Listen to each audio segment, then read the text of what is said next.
This meme highlights how Antony's alliance with Cleopatra pulled him away from the political stability promised by the Second Triumvirate. Instead of maintaining unity with Octavian and Lepidus, Antony's personal and political choices shifted his focus towards Egypt. He sacrificed his political career for his personal affairs, which was very rare in the late Republic.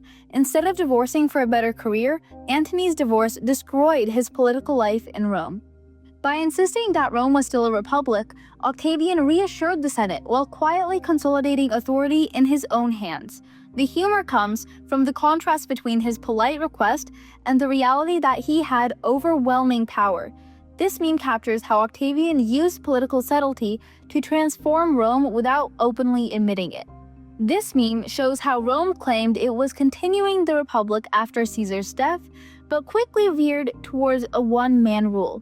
Octavian presented his rise as a restoration of tradition while quietly consolidating power.